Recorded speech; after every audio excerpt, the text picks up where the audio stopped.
नमस्कार स्टूडेंट्स। आज हम एकेएम मैनेजमेंट क्लासेस में एक नई सीरीज स्किल कंपोनेंट के साथ शुरू करने जा रहे हैं। नए टॉपिक आज हम क्वालिफिकेशन पैक, जैसे कि मैंने प्रीवियस वीडियो में बताया कि क्वालिफिकेशन पैक क्या चीज़ है। रिटेल टीम लीडर और डिपार्टमेंटल मैनेजर में एक बहुत ही इंपॉर्टेंट नॉस है टू प्लान विजुअल मर्चेंडाइजिंग करने जा रहे हैं।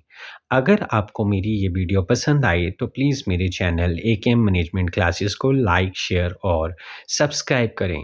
तो स्टार्ट करते हैं to plan visual merchandising. Start करने से पहले मैं बता देता हूँ कि हर नोट्स में कुछ परफॉर्मेंस क्राइटेरिया और एलिमेंट्स रहेंगे। हम उन परफॉर्मेंस क्राइटेरिया को पहले रीड आउट कर लेते हैं, सभी परफॉर्मेंस क्राइटेरिया को। तो स्टार्ट करते हैं टू प्लान विजुअल मर्चेंडाइजिंग। अगर आपको मेरी ये वीडियो पसंद आए तो प्लीज़ मेरे चैनल को लाइक, शेयर और सब्सक्राइब ज़रूर करें। परफॉर्मेंस क्राइटेरिया में सबसे पहले एलिमेंट 1 है interpret design brief for retail display. इसमें परफॉर्मेंस क्राइटेरिया 1 है identify the purpose, content and style of the display.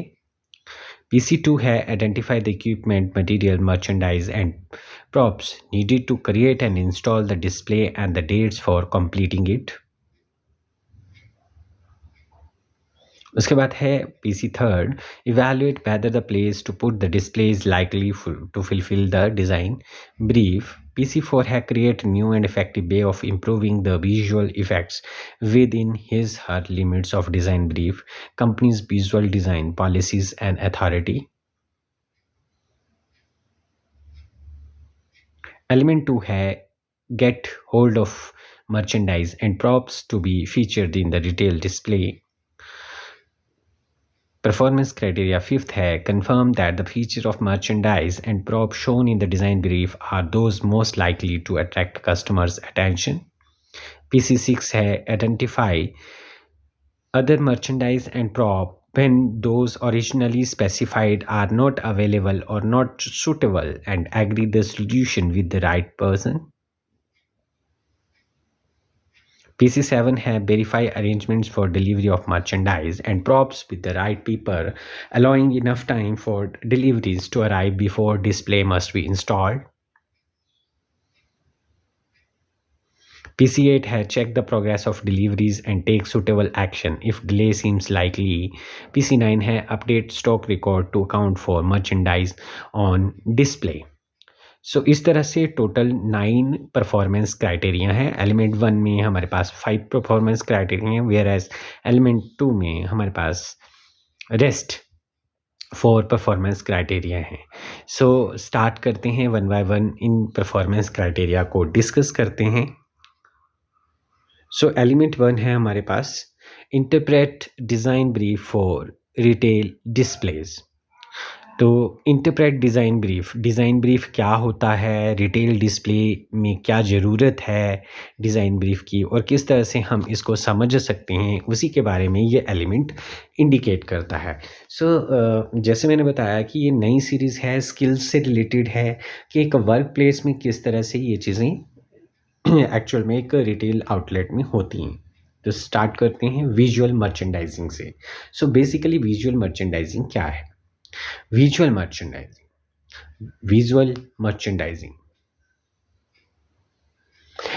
merchandising एक मार्केटिंग प्रैक्टिस है जो कि floor plan, colour, lighting, displays, technology and other element का यूज़ करके product को display करने के लिए यूज़ की जाती है सो दैट कि कस्टमर उसको देखकर अट्रैक्ट हो। और यहाँ हम कह सकते हैं कि a practice of organising and displaying of product in a retail space, कि ये एक ऐसी प्रैक्टिस है जिसमें हम किसी प्रोडक्ट को ऑर्गेनाइज्ड वे में किसी रिटेल स्टोर के स्पेस में प्रोडक्ट को डिस्प्ले करते हैं, उसे हम विजुअल मर्चेंडाइजिंग कहते हैं। PC1 है identify the purpose, content and style of the display. Purpose of display क्या है? ठीक है, परफॉर्मेंस क्राइटेरिया 1 में जैसे हमने लिखा है पॉइंट, उसको समझेंगे ध्यान से।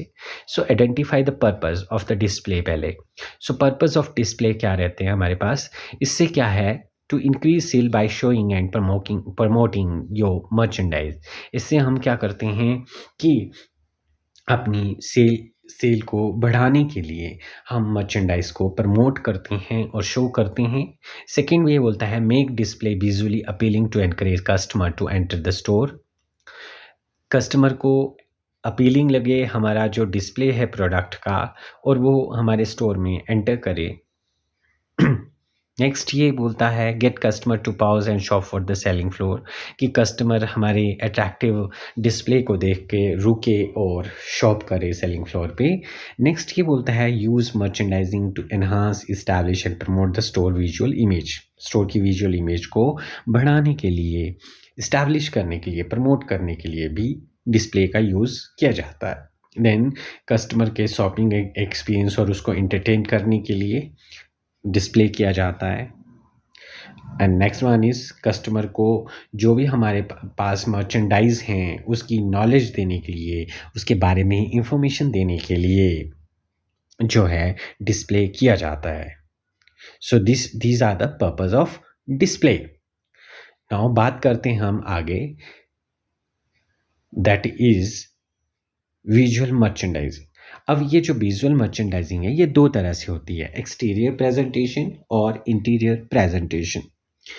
अब बात करेंगे वन बाय वन। सबसे पहले हम एक्सटीरियर प्रेजेंटेशन की बात करेंगे। सो एक्सटीरियर प्रेजेंटेशन में हमारे पास एक्सटीरियर साइंस आते हैं, मर्क्यूरीज आते हैं, बैनर्स आते हैं, अर्निंग्स आती हैं, box and entries, landscaping and window display आते हैं।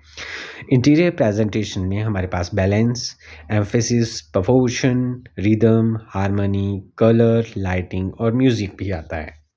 ठीक है।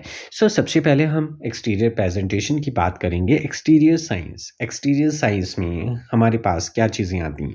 एक्सटीरियर साइंस की जब हम बात करते हैं तो हमारे जो रिटेल आउटलेट का नाम होता है वो कैसा है, ग्लोइंग है या उससे क्या इन्फर हो रहा है कि भी ये किस चीज़ की शॉप हो सकती है, उसका एड्रेस, कॉन्टैक्ट डिटेल्स, ये एक्सटीरियर साइनेज में आती हैं। देन हमारे पास मर्क्यूरीज की बात होती है। सो मर्क्यूरीज क्या हैं, जो एक्सटेंडेड रूफ्स होती हैं उसको हम क्या देते हैं, मर्क्यूरीज कह देते हैं। ठीक है, मर्क्यूरीज क्या देते हैं। देन बैनर्स, किसी भी तरह का कोई प्रमोशनल बैनर्स, अर्निंग्स जो हमारे टेंट लगाकर या किसी भी तरीके से हम आपने स्टोर के साइड पे डिस्प्ले कर रखा होता है, बाहर डिस्प्ले कर रखा होता है वो। देन वॉक एंड एंट्रीज, जहाँ से हम अंदर स्टोर में जाते हैं, जो एंट्री हैं उसको कैसे डिस्प्ले करना है। लैंडस्केपिंग, जो स्टोर है उसके चारों तरफ जो स्पेस है उसको हम किस तरह से सजाते हैं फ्लावर्स वगैरह के साथ। या विंडो डिस्प्ले, जो हमारी फ्रंट में विंडो में प्रोडक्ट दिखाई देता है वो किस तरह से सजाते हैं। जैसे कि आप पिक्चर्स में भी देख रहे हैं कि यहाँ पे एक्सटीरियर साइंस दिखाए गए हैं अलग अलग तरीके से, किस तरह से ये एक्सटीरियर प्रेजेंटेशन दी गई है। नाउ बात करते हैं हम इंटीरियर प्रेजेंटेशन की। सो इंटीरियर प्रेजेंटेशन में हम प्रिंसिपल्स को फॉलो करते हैं। बैलेंस क्या होता है, बेसिकली बैलेंस से हम इन्फर कर सकते हैं संतुलन। तो हम जो भी डिस्प्ले करते हैं वो बैलेंस बना कर करना होता है। तो there are two types of balance दो तरह के होते हैं, है ना। एक होता है सिमेट्रिक बैलेंस और एक होता है एसिमेट्रिक बैलेंस। सिमेट्रिक बैलेंस में जैसे आप देख रहे हैं फिगर में भी, सिमेट्रिक बैलेंस में हम इक्वल साइज़ के जो प्रोडक्ट हैं या मर्चेंडाइज हैं उनको डिस्प्ले किया जाता है। और एसिमेट्रिक बैलेंस में हमें इस तरीके से अरेंज किया जाता है एसिमेट्रिक प्रोडक्ट्स को। दो सिमिलर प्रोडक्ट भी हो सकते हैं या नहीं भी हो सकते हैं, मगर साइज़ में वेरिएशन हो सकती है। तो उसको इस तरह से बैलेंस किया जाता है ताकि वो देखने में अट्रैक्टिव लगे।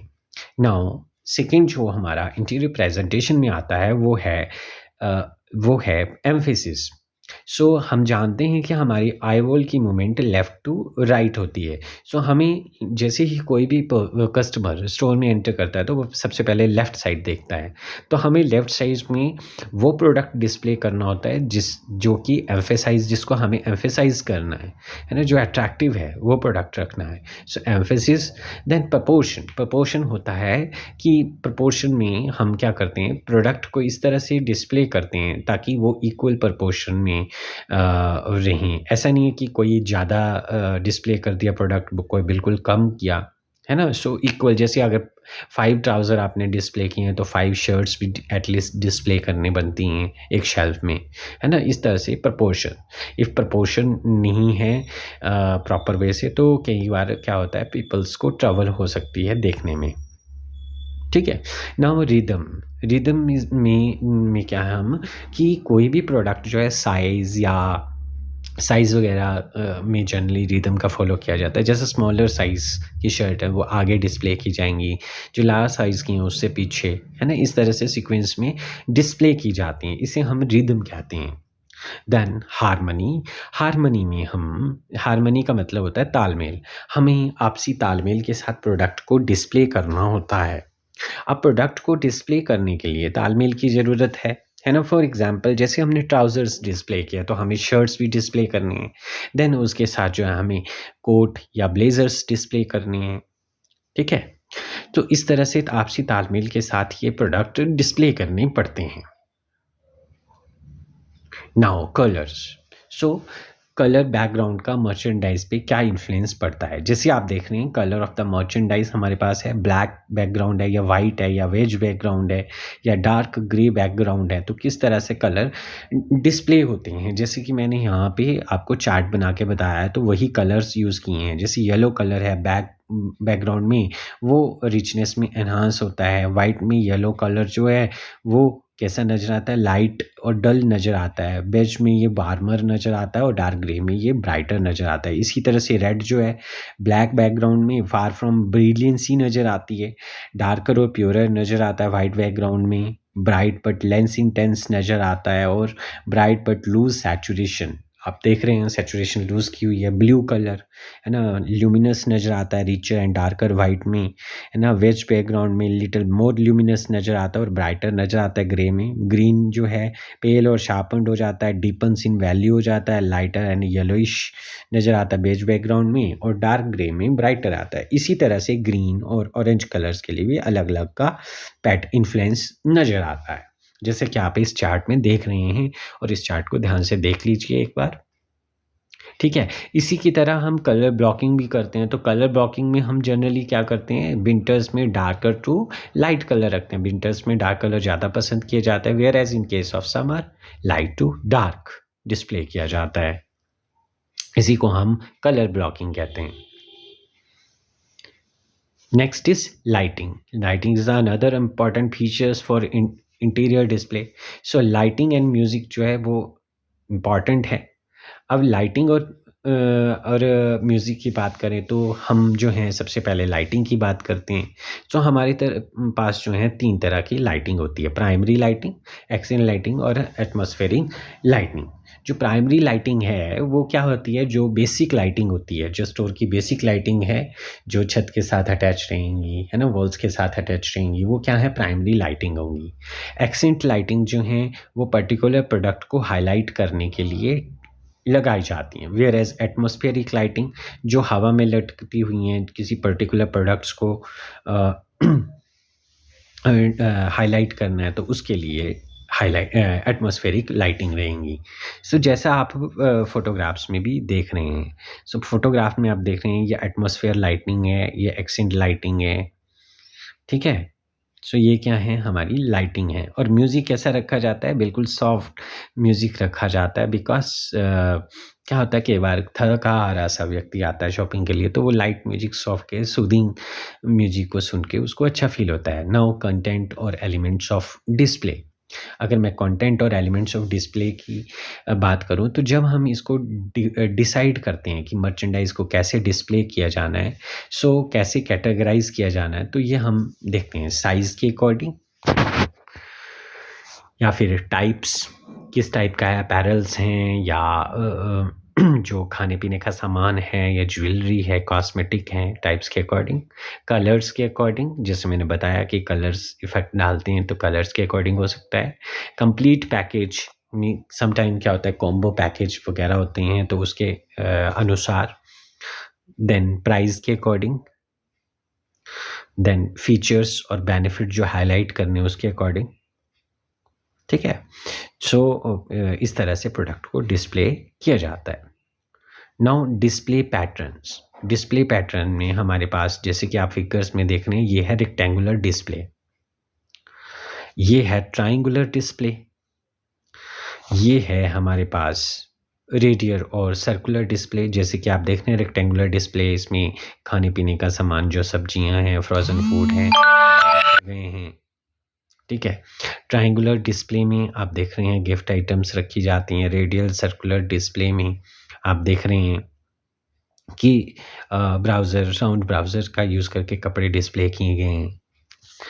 Now next display is rhythmic display, ठीक है, जैसे स्मॉल से लार्जर साइज़ के कोड डिस्प्ले किए हुए हैं। ग्रुप डिस्प्ले, एक पर्टिकुलर एरिया की पर्टिकुलर चीज़ें, जैसे नेकलेस डिस्प्ले किए हैं, तो ये ग्रुप डिस्प्ले है। And then the last one is repetitive display. जब एक ही चीज़ को आपने बार बार डिस्प्ले करना है तो रेपिटेटिव डिस्प्ले। तो ये डिफरेंट टाइप्स के 6 टाइप के डिस्प्ले पैटर्न्स हैं। नाउ परफॉर्मेंस क्राइटेरिया 2 है, identify the equipment, material, merchandise and props needed to create and install the display and the dates for completing it. So हम identify करते हैं कि कौन से मटेरियल, इक्विपमेंट या मर्चेंडाइज या प्रॉप्स जो चाहिए होंगे किसी पर्टिकुलर डिस्प्ले को करने के लिए, और डेट, क्या क्या डेडलाइन है जब तक ये डिस्प्ले हो जाना चाहिए। सो डिस्प्ले इक्विपमेंट के बारे में मैं ज़्यादा नहीं बताऊंगा। ऑलरेडी एक वीडियो है जो मेरी यूट्यूब पे अवेलेबल है, लाइक मैनिक्यून्स हैं, गंडोला रैक्स हैं, टेबल्स हैं, है ना, इस तरह से और भी स्लैट वॉल्स हैं, इस तरह से और भी बहुत सारे इक्विपमेंट है, ब्राउज़र्स हैं, जो कि मर्चेंडाइज को डिस्प्ले कर यूज़ कर किए जाते हैं।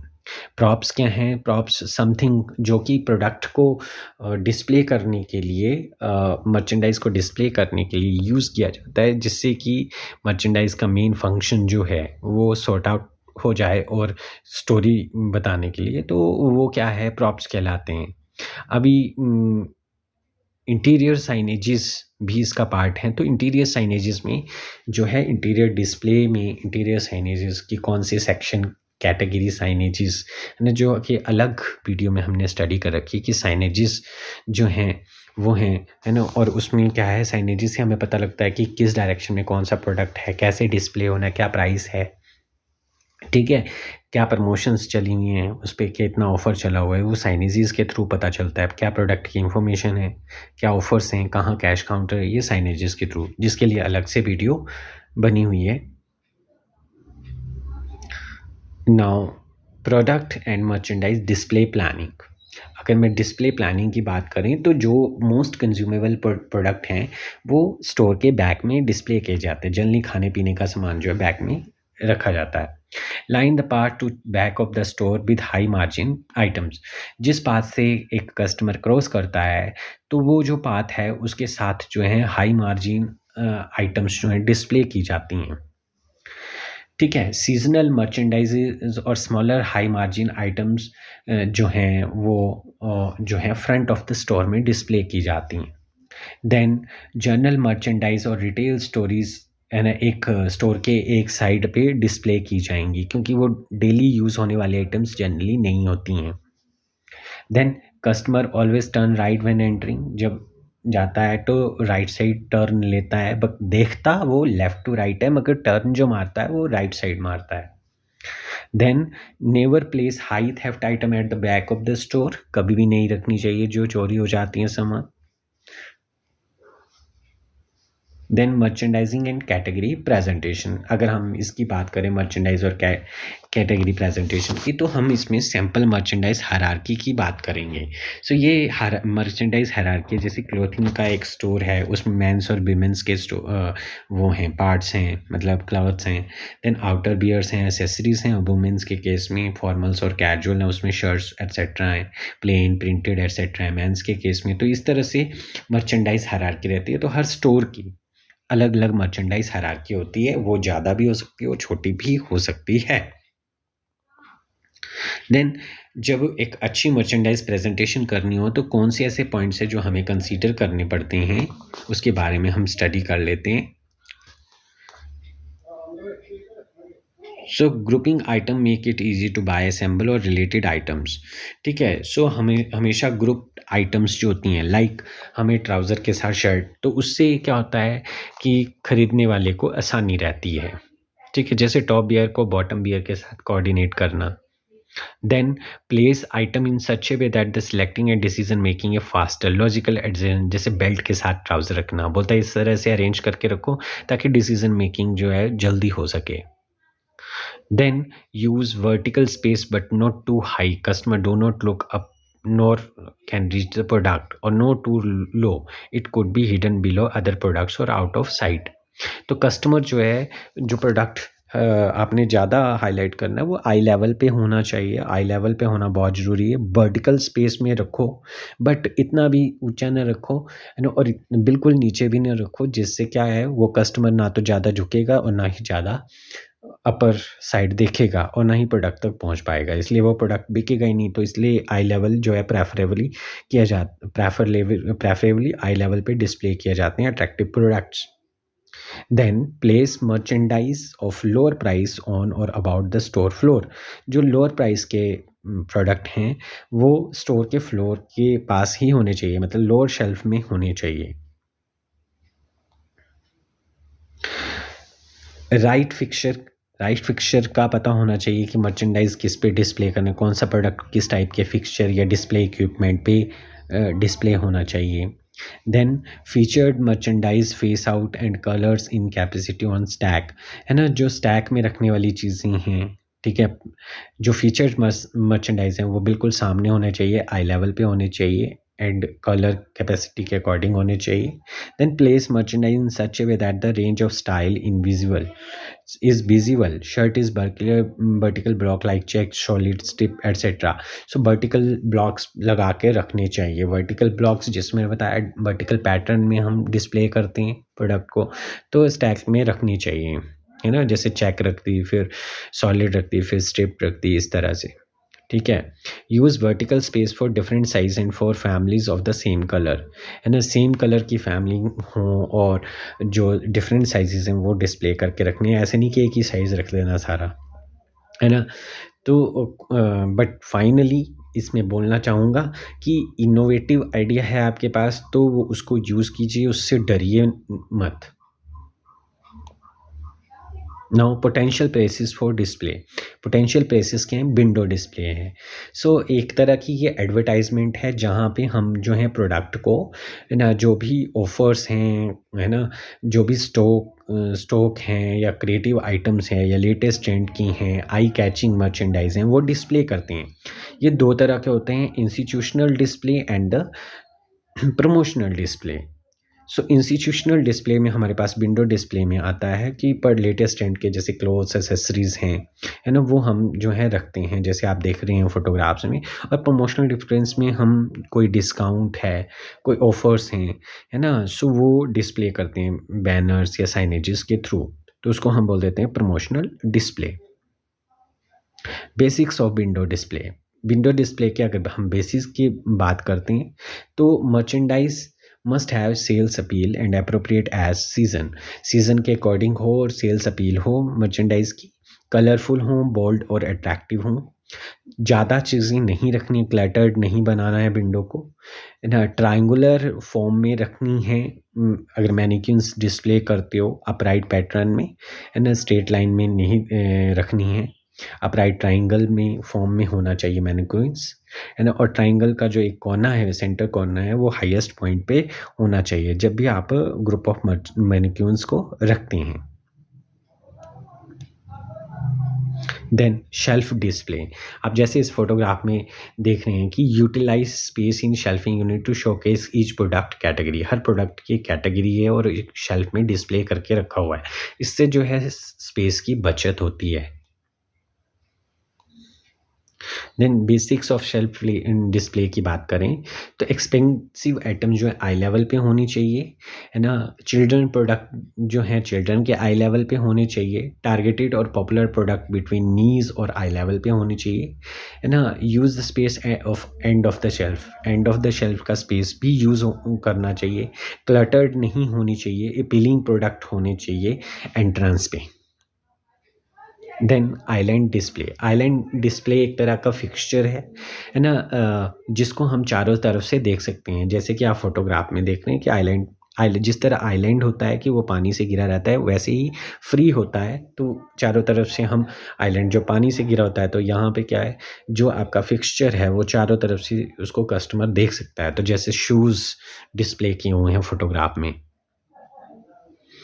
देन वाटरफॉल डिस्प्ले में हमारे पास जो है item display on the rack fixture on the wall पे होती हैं ये आइटम्स। जैसे वाटरफॉल जो है पहाड़ों से गिरता है पानी, तो वाटरफॉल है, तो इस तरह से ये क्या है, जो फिक्सचर है वो रैक की फॉर्म में वॉल पे डिस्प्ले होता है, जैसे कि आप फोटोग्राफ में देख रहे हैं waterfall display. Then visual product placement technique की बात करें तो ब्लॉक प्लेसमेंट में हम क्या है, related product with each other. Margin placement में हम प्रॉफिटेबल आइटम्स जो हैं वो रखेंगे। वर्टिकल प्लेसमेंट में हम वर्टिकली मल्टीपल लेवल शेल्फ पे प्रोडक्ट को डिस्प्ले करेंगे। और कमर्शियल प्लेसमेंट में हाई परसीव्ड वैल्यू जो हैं जो मोर डिज़ायरेबल पोजीशंस पे डिस्प्ले करेंगे। Then different ways to display merchandise inside में कैसे डिस्प्ले कर सकते हैं, जैसे आप फोटोग्राफ में देख रहे हैं कि वैलेंटाइन डे के स्पेशल ओकेजन के लिए ये रेड कलर की थीम अपनाई गई है और प्रोडक्ट को डिस्प्ले किया गया है। सो इसको हम बोल देते हैं आइडिया ओरिएंटेड प्रेजेंटेशन। ठीक है, जैसे कि आप फोटोग्राफ में देख रहे हैं।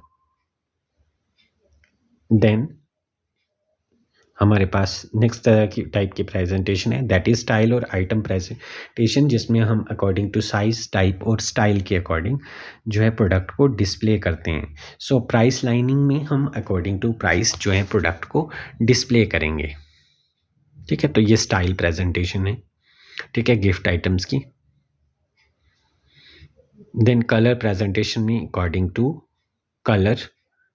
ठीक है, जैसे विंटर में मैंने बताया डार्क टू लाइट चलता है, डार्क आगे चलते हैं। इसी तरह से समर में इसके उल्टा होता है, वाइस वर्सा होता है। वर्टिकल प्रेजेंटेशन पहले भी बता चुका, वर्टिकल प्रेजेंटेशन सेल्फ का प्रॉपर यूज।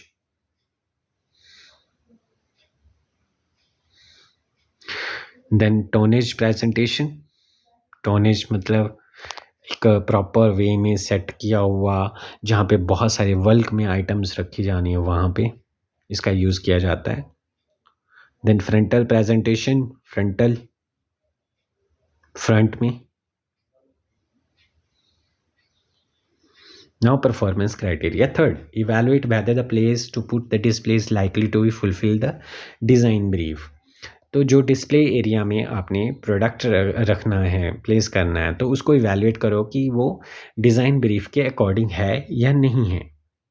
तो सबसे पहले हम डिज़ाइन ब्रीफ की बात करते हैं। एक डिटेल और कंप्लीट ब्रीफ है that act like a guiding document. ये एक तरह का क्या है, गाइडिंग डॉक्यूमेंट है, जिसमें कंप्लीट प्रोसेस बताई होती है डिज़ाइनिंग से कि एग्जैक्टली जो प्रोडक्ट है वो किस तरह से रखना है और कैसे रखना है। और इसमें ये भी बताया गया होता है कि इस प्रोसेस के क्या कंस्ट्रेंट हैं।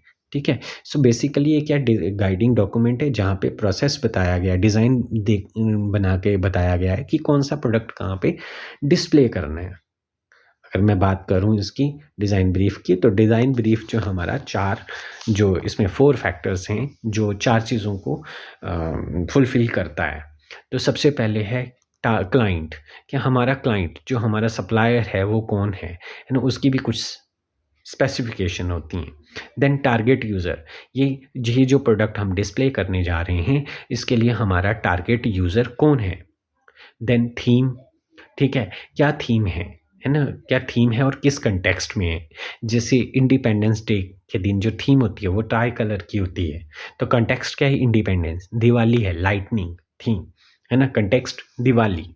तो इस तरह से हमारा जो डिज़ाइन ब्रीफ जो है इन 4 चीज़ों को फोकस करता है। तो हम परफॉर्मेंस क्राइटेरिया 3 हमारा ये बोलता है कि जो डिज़ाइन ब्रीफ है वो हम चेक करते हैं कि जो हमारा डिज़ाइन ब्रीफ के अकॉर्डिंग जो है वो प्रोडक्ट को डिस्प्ले किया गया है या नहीं किया गया है। देन PC4 है, create new and effective way of improving the visual effects. within his or limit of design brief, company's visual design policies and authorities. So all merchandise companies have some established merchandising policies रहती ही हैं। तो हमें जो है उन design brief को ध्यान में रख के जो है इन चीज़ों पे काम करना होता है, कंपनी की पॉलिसीज़ और अथॉरिटी को ध्यान में रख के ये काम किया जाता है, ठीक है? सो इससे क्या होता है कि जो पॉलिसीज़ हैं उसमें क्या होता है कि हमें मर्चेंडाइज़ को फ़ोकस करना होता है, जो हमारा कस्टमर टारगेटेड कस्टमर है उसको देखना होता है, कस्टमर को अट्रैक्ट करने की कोशिश करनी होती है, दूसरा कस्टमर जो ईज़िली शॉप कर सके, है ना? और कंपटीटर से हमें अपने आप को अलग दिखाना होता है ना? जो साइनेज हम यूज़ कर रही हैं वो क्लियर होने चाहिए, रीडेबल होने चाहिए, ना? जो हमारा डिस्प्ले है वो नीट और क्लीन होना चाहिए और हमारा सराउंडिंग एनवायरनमेंट भी ऐसे होना चाहिए जिससे क्या है कस्टमर अट्रैक्ट हो। सो हम क्या कर सकते हैं कि हम किस तरह से अपनी इन चीज़ों को ध्यान में रखते हुए, डिज़ाइन ब्रीफ को ध्यान में रखते हुए, कंपनी की विजुअल डिज़ाइन पॉलिसीज़ और अथॉरिटी को ध्यान में रखते हुए हम इसमें इम्प्रूवमेंट लाते हैं, इन चीज़ों को ध्यान में रखते। ये जो पॉइंट्स हमने काउंट किए इन चीज़ों को ध्यान में रखकर। Now, element 2, get hold of merchandise and props to be featured in the retail display। कि आप merchandise और props जो यूज़ किए जाने हैं रिटेल डिस्प्ले में, उसके बारे में आपके पास होल्ड होना चाहिए, उनको पता होना चाहिए आपको कि किस तरह का प्रोडक्ट और किस तरह का प्रॉप यूज़ होना है। तो इसमें परफॉर्मेंस क्राइटेरिया हमारा 5th है, confirm that the feature of merchandise and props shown in the design brief are those most likely to attract customer attention. अब परफॉर्मेंस क्राइटेरिया 5th में बोलता है कि जो भी मर्चेंडाइज और प्रॉप्स आपको दिया गया है डिज़ाइन ब्रीफ के अकॉर्डिंग, वो आपने कंफर्म करना है कि उसके फीचर, मर्चेंडाइज के फीचर्स जो है प्रॉप का यूज़ करते हुए वो कस्टमर की अटेंशन सीक करेगा, अट्रैक्ट करेगा कस्टमर को। सो ये तभी पॉसिबल है अगर हमें टारगेट ऑडियंस का पता हो, हमारे स्टोर का बेस्ट प्रोडक्ट कौन सा है वो पता हो, कौन से कलर और लाइटनिंग का यूज़ करना है, किस तरह की टेक्नोलॉजी का यूज़ करना है और कैसे स्टोरी को क्रिएट करना है। जब हमें इस चीज़ की नॉलेज होगी तो हमें ऑटोमेटिकली इस चीज़ का पता रहेगा।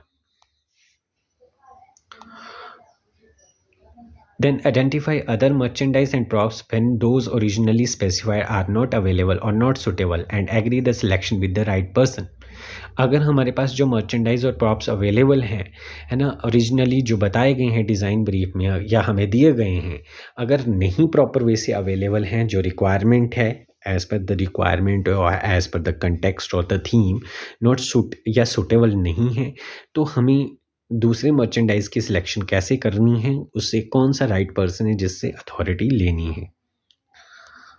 तो इसमें हम बात करते हैं, इफ़ द ओरिजिनल मर्चेंडाइज़ और props not available or not suitable to the display then discuss it with your superior or manager in charge.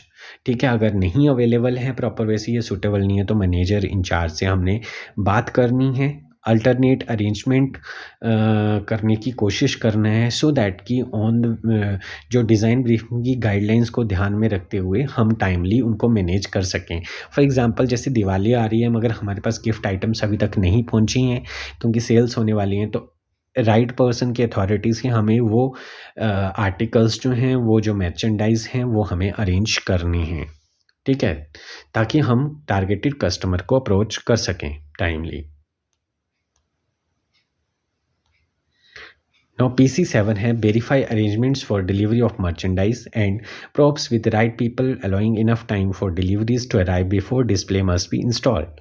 सो बोलता है जो मर्चेंडाइज़ की डिलीवरी होनी है या प्रॉप्स की, वो राइट पर्सन से आपने वेरीफाई करते रहना है कि वो टाइम से वो जो सामान है वो आपके पास पहुंच जाए, ताकि डिस्प्ले जो है वो टाइमली जो है, अगर प्रोडक्ट पहुंच जाता है, प्रॉप्स पहुंच जाते हैं तो टाइमली उसको डिस्प्ले को इंस्टॉल्ड किया जा सके।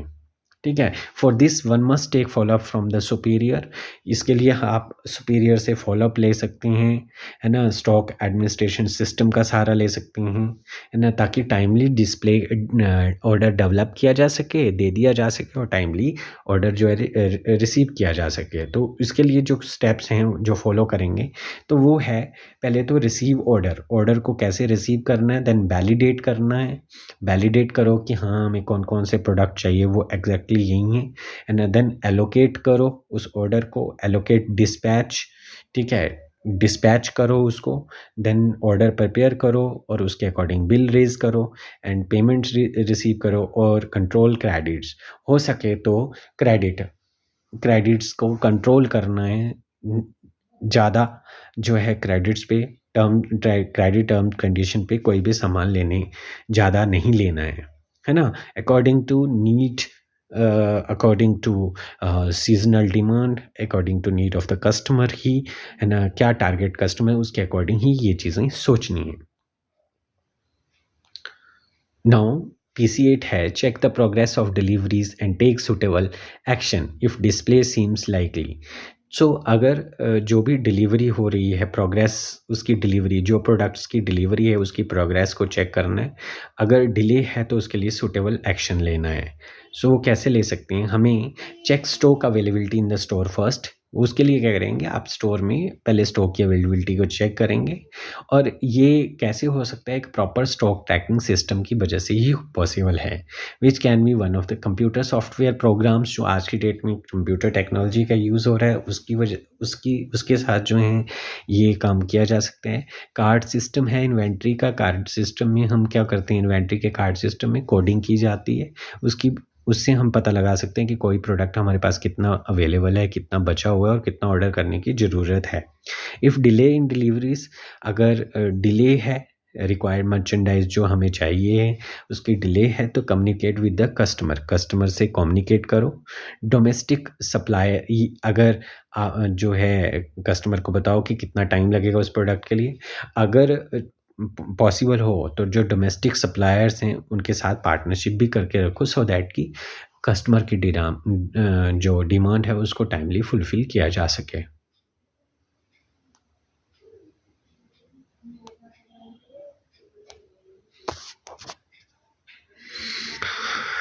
Now PC9 update stock record to count for merchandise on display. ठीक है, हमें क्या करना है, जो मर्चेंडाइज है जो डिस्प्ले किया है उसका स्टॉक रिकॉर्ड भी रखना है कि कितना मर्चेंडाइज आया है हमारे पास और कितना जो है वो डिस्प्ले के लिए गया है और कितना जो है बिक गया है, तो कितना हमारे पास स्टॉक है। तो उसके लिए हम जनरली लिफो फीफो मेथड्स का यूज़ करते हैं। FIFO means first in first out, जिसमें पेरिशेबल कमोडिटीज जैसे जूसीस हैं, बटर है, चिकन है ना, मीट है ना, किसी भी तरह का, है ना, ये सारी चीज़ें आते हैं। लीफो में लास्ट इन फर्स्ट आउट, जिसमें हाई कॉस्ट लो प्रॉफिट सामान आता है, जैसे गैस है, ऑयल्स हैं, है ना। और आपको इसके अलावा किन चीज़ों का ध्यान रखना होता है, वो है आपका, you need to look for following this. Hot selling items कौन सी हैं जो सबसे ज़्यादा सेलिंग हो रही हैं, स्लो सेलिंग आइटम्स कौन सी हैं जो इन्वेंटरी में काफ़ी लंबे समय से पड़ी हुई हैं, ऐसी कौन सी आइटम है जो अच्छी खासी बिक रही हैं मगर स्टॉक में बैलेंस कम है उनका। और एनुअल फिजिकल इन्वेंटरी, कि आपकी एनुअली कितनी खपत हो रही है इन्वेंटरी की, मर्चेंडाइज की, तो ये चीज़ों का ध्यान रखना बहुत ज़रूरी है। सो होप आपको ये विजुअल मर्चेंडाइजिंग का ये नॉज समझ आ गया होगा। अगर आपको मेरी ये क्लास अच्छी लगी हो तो मेरे चैनल AKM मैनेजमेंट क्लासेस को लाइक, शेयर और सब्सक्राइब करें। Thank you.